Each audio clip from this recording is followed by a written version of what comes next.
Not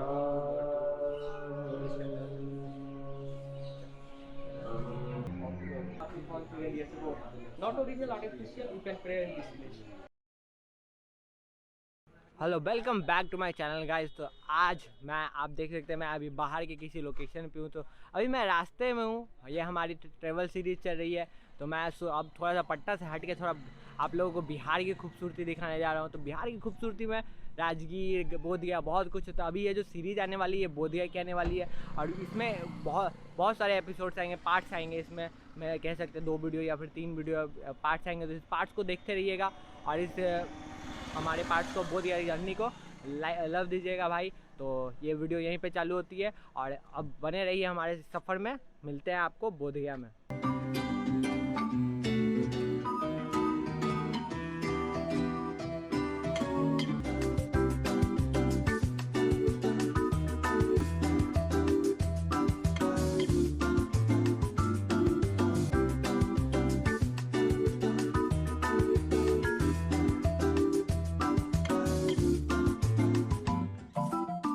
तो जैसा कि आप देख सकते हैं मैं पहुंच गया हूं बोधगया, और मेरे पीछे आप जो देख रहे हैं संबोधि द्वार है। यहाँ से बोधगया के मंदिरों की जर्नी स्टार्ट होती है। इसके अंदर हम लोग जाएंगे, वहाँ पे हम लोग बोधगया में एंटर करते हैं और बढ़िया से आपको हर एक मंदिर का रिव्यू देंगे।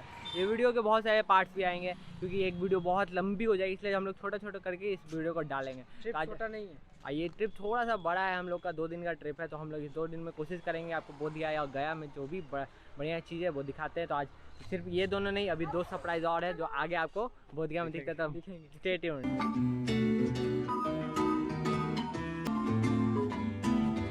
तो जैसा कि आप लोग देख रहे हैं अभी मैं ई रिक्शा पे चल रहा हूँ। मैं बोधगया में एंट्री कर चुका, लेकिन ये है इको फ्रेंडली जोन। यहाँ पे आप अपने पर्सनल व्हीकल से नहीं आ सकते। अगर आपको यहाँ पे घूमना है तो वो ई रिक्शा बुक करना पड़ेगा, वो आपको पूरा यहाँ पे घुमा देंगे।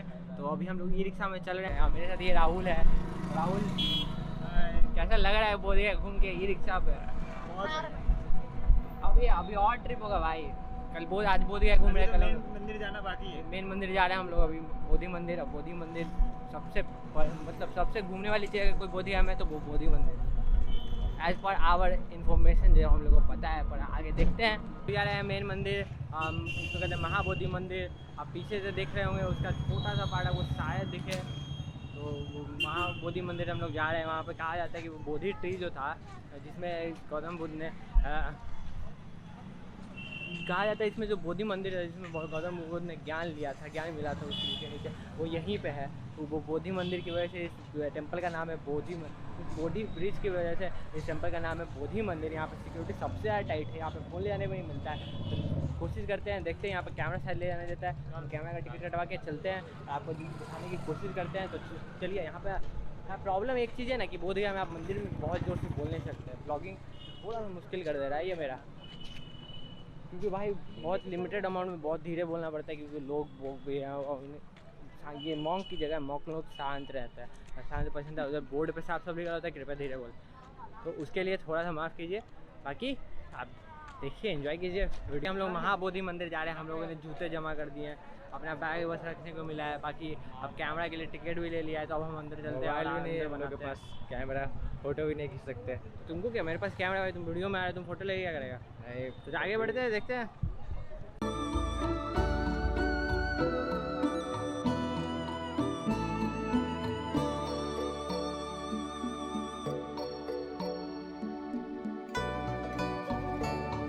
हम लोग पहुंच गए महाबोधि मंदिर। ये यहाँ का सबसे पुराना मंदिर, सबसे मेन मंदिर है। तो यहाँ के बारे में हमें नॉलेज नहीं पता है, तो हमने अंकल को हायर किया। तो अंकल बताएंगे हमें इसके बारे में, यहाँ पे क्या है क्या नहीं है। अब अंकल के मुंह से सुनिएगा आप।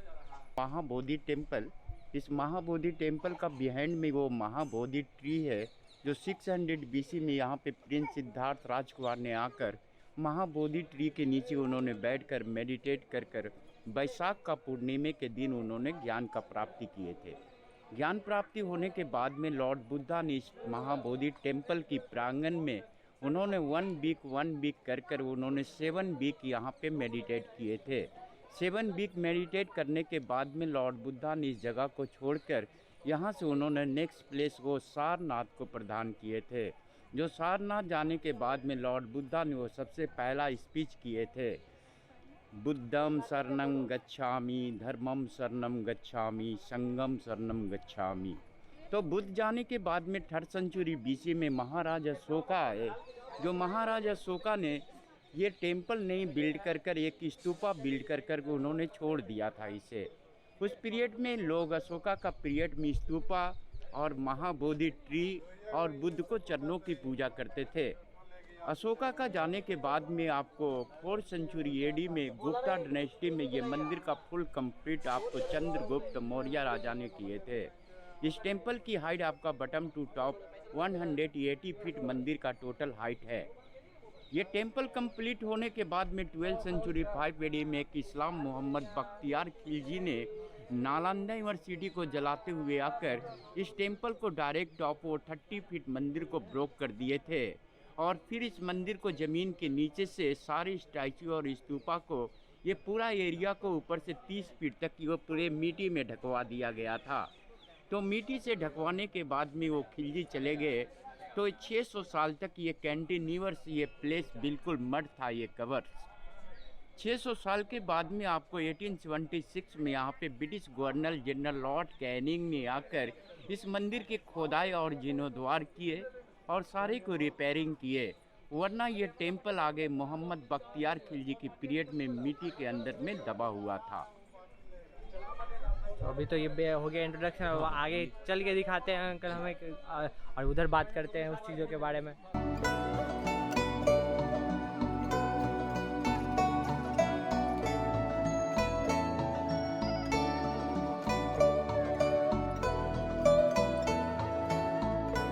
इस गेट का नाम है अशोका द्वार। ये इस गेट को महाराजा अशोक ने बिल्ड किए थे। बुद्धा का टाइम में ये महाबोधि टेम्पल में आने का कोई एंट्रेंस गेट नहीं था। जो अशोका ने इस रूट में ये गेट लगाए थे और इस गेट का नाम रखा था अशोक ने अशोक द्वार। 1205 एडी में मोहम्मद बख्तियार खिलजी ने यहाँ पहुंचकर इस अशोक द्वार को एक साइड का पिलर को तोड़ दिया था। जो एक साइड का पिलर आपको 1876 में जनरल लॉर्ड कैनिंग ने डुप्लीकेट कर वो उन्होंने लगवाए। ये वाला जी।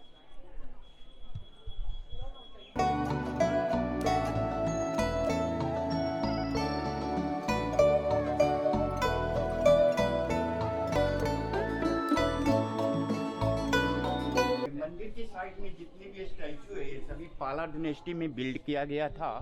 पाल वंश का राजा का नाम महिपाल था, 10th सेंचुरी एडी। ये सारे स्टैचू ब्लैक स्टोन का है और ऊपर से गोल्ड पेंट किया हुआ। तो इसका मेंटेनेंस भी होता है रेगुलरली? जी, इसका मेंटेनेंस अपना वो ट्रस्ट कमेटी है ये। अच्छा, इसे खर्च कोई गवर्नमेंट नहीं देती है इसका। सब मतलब इसका कमेटी ही अलग है? जी, ये ट्रस्ट है अलग अलग कंट्री का। ये अपना हिंदू और बौद्धिज्म का दोनों का मिला हुआ इसमें 4 हिंदू और 4 बौद्धिस्ट है, 8 मेंबर होते हैं इस मंदिर का। और इस मंदिर का मेन मालिक चेयरमैन डिस्ट्रिक्ट कलेक्टर होते हैं। डिस्ट्रिक्ट कलेक्टर इस जिले का? जी।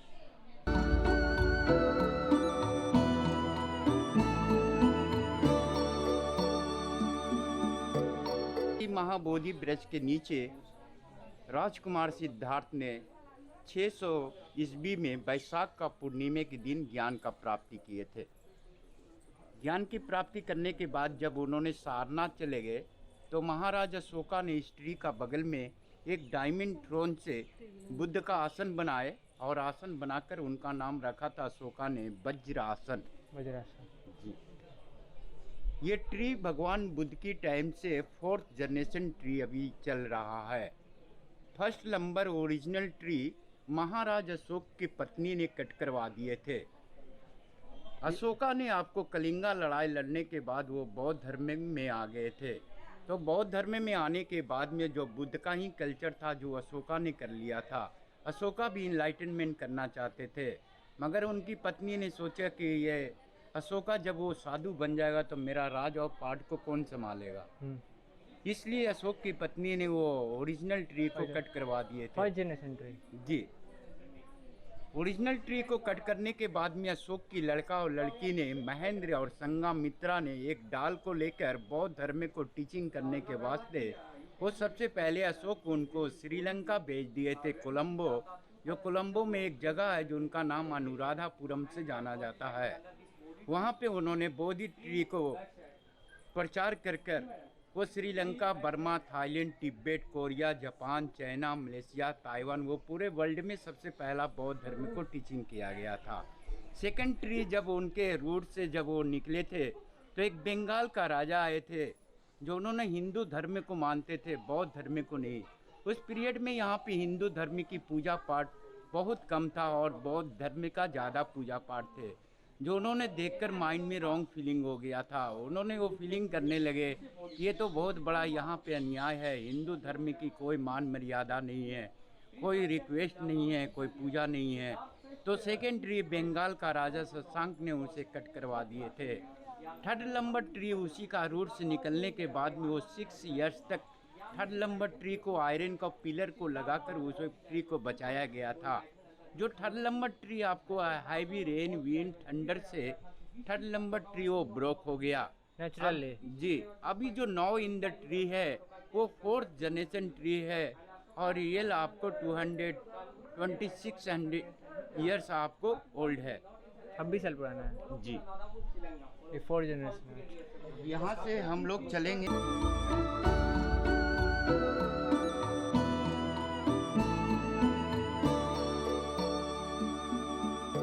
ज्ञान की प्राप्ति के बाद में लॉर्ड बुद्धा ने सेकेंड प्लेस में जाकर उन्होंने सेकेंड वीक उन्होंने लगातार आपको महाबोधि ट्री को विदाउट विंकिंग और डायरेक्ट बुद्ध उस ट्री को लुक कर रहे थे। सेकेंड प्लेस का नाम अनिमेष लोचन टेम्पल नाम कहा जाता है। अनिमेष लोचन टेम्पल जी। Second week in after third week Lord Buddha ने जहाँ पे मैं खड़ा हूँ यहाँ पे तीसरे सप्ताह बिताए थे। जो 1 वीक तक लॉर्ड बुद्धा ने वो कंटिन्यूअस वो वॉक करते रहे थे, गो एंड बैक। बस जा रहे थे जी। लॉर्ड बुद्धा ने जब वॉक कर रहे थे तो उनको हर एक के स्टेप के नीचे वो लोटस निकलता था ज़मीनों से, जो आपको बुद्ध का टाइम में यहाँ पे नेचुरल था। बुद्ध ने जाने के बाद में महाराजा अशोका ने आकर बुद्ध को मार्ग पे यहाँ पे सिंबल कल्पना बनाकर यहाँ से चले गए। सब ओरिजिनल है वो सब। ये अशोका का बनाया हुआ है, ओरिजिनल नहीं है। Third week in after 4th week Lord Buddha ने वो बगल में जाकर वो मेडिटेट किए थे। जो लॉर्ड बुद्धा का फेस ईस्ट का साइड में बताए जा रहे थे। जो ईस्ट निकलने के बाद में ईस्ट का सनरेज वो निकलने के बाद वो डायरेक्ट बुद्धा का बॉडी में आकर वो कैंटिन्यूअर टच कर रहे थे। जब वो सनरेज बुद्ध का बॉडी में कैंटिन्यूअर टच हो रहा था तो उस टाइम में भगवान का बॉडी से 5 रत्न वो बाहर हो रहे थे, जो बौद्धिज्म में उसका नाम पंचशील से नाम से जाना गया, पंच रत्न का नाम। 4th वीक के बाद में 5th वीक ने बुद्ध वो मेडिटेट कर रहे थे, जो उस प्लेस का नाम अज्ज पाल कहते हैं। अज्ज का मीन्स बकरा होता है और पाल का मीन्स पालने वाले, बकरा पालने वाले। जी। तो उस जगह में महात्मा बुद्ध 5वां सप्ताह व्यतीत किए थे। 5वां सप्ताह बिताने के बाद में लॉर्ड बुद्धा ने वो 6th नंबर एक पौंड के पास चले गए थे। जो पौंड आपका वो रियल नहीं, वो नकली पौंड बनाया गया है। किसी नॉलेजेबल आदमी से पूछना ज़्यादा बेटर रहता है कि मैं खुद बताऊं। इतनी बढ़िया जगह है, इसकी नॉलेज आपको पूरी होनी चाहिए। दैट्स वाई हम लोग सुन रहे हैं, तो इसे सुनिएगा तो आपको पूरी हिस्ट्री पता चलेगी। मुझे बहुत कुछ पता चला है, जजीत को भी बहुत अच्छा लग रहा है। बहुत सुना था जजीत। हाँ, पूरा ध्यान से सुन रहे थे। हमको तो कुछ नहीं पता था इसके बारे में, मेरे को कुछ नहीं पता है पूरा। तो ये आप लोग भी सुनिए बढ़िया से।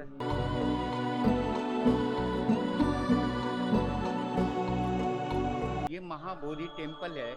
ये महाबोधि टेम्पल का भीतर में जो महात्मा बुद्ध का स्टैचू है, जो पाल वंश का राजा ने महिपाला ने बिल्ड किए थे 10th सेंचुरी एडी में।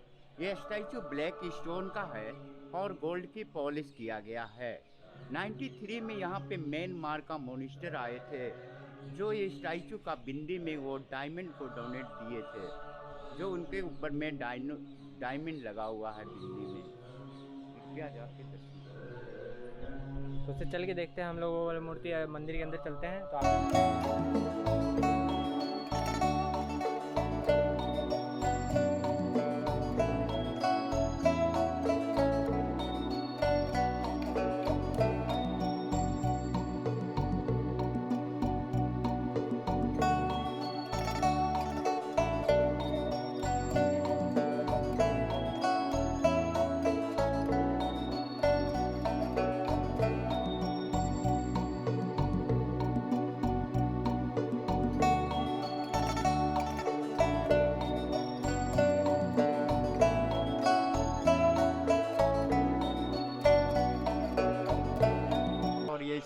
लगभग 2300 वर्ष पुराना है। इस टेम्पल की कंपाउंड में 480 स्तूपा है, जो ये बौद्ध धर्म को प्रचार करने के लिए अशोक ने बिल्ड किया था इसे। पिलर का नाम अशोका पिलर नाम है। 3rd सेंचुरी बीसी में महाराजा अशोका का टाइम में ये पिलर 30 मीटर का था ये। इसके ऊपर में आपको अशोका सिंबल था, जिसका नाम अशोक चक्र से जाना जाता है। 12th सेंचुरी 5 AD में मोहम्मद बख्तियार खिलजी ने आने के बाद में वो अशोक चक्र को कट करवा दिए थे। जो कट किया हुआ पार्ट को ब्रिटिश कैनिंगम ने उसे कलकत्ता का म्यूजियम में डिपोजिट कर दिया गया, जो म्यूजियम का नाम इंडियन म्यूजियम कहते हैं। पर हर एक चीज़ से एक हिस्ट्री जुड़ी हुई है, एक इतिहास जुड़ा हुआ है, तो वही हम लोग देख रहे हैं। जी हाँ। और किसी नॉलेजेबल आदमी से पूछना ज़्यादा जरूर बेहतर है, खुद से एक्सप्लेन करना, खुद से खोजना। जो एक्सप्लेन हो गया नेचर। आप भी अगर बोध गया आते हैं तो अंकल से मिलिए, जब भी आप यहाँ पे आइए, बहुत अच्छे गाइड हैं भाई, सब कुछ अच्छा बताएंगे। इस पॉन्ड का नाम मुचलिंद सरोवर से जाना जाता है। ज्ञान की प्राप्ति के बाद में महात्मा बुद्ध ने इस स्थानों पे 6 सप्ताह वो ध्यान में व्यतीत किए थे। जब ध्यानावस्था में थे महात्मा बुद्ध, तो आसमानों से ग्रेट तूफान हो गया था, आंधी, बारिश, बर्फ, पत्थर। तो भगवान बुद्ध को रक्षा करने के लिए एक हाइवी स्नेक नागराज मुचलिंद ने निकलकर उनकी आंधी और तूफानों से रक्षा किए थे। तो हम लोगों ने पूरा बोधि टेम्पल घूम लिया। तो बोधि टेम्पल घूम के अभी हम लोग बैठे हैं मुचलिन सरोवर, जिसके बारे में अभी आपको अंकल से मैंने सुनवाया है। ये देखिए, कुछ ऐसा लगता है।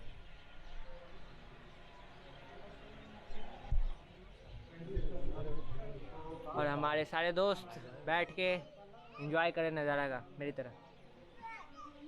बहुत थक गए हम लोग यार, आज का दिन थोड़ा हेक्टिक था। तो अब देखिए, अब वीडियो आपको अच्छी लगी तो इसे लाइक कीजिए, कमेंट कीजिए, शेयर कीजिए, आगे बढ़ाते रहिए।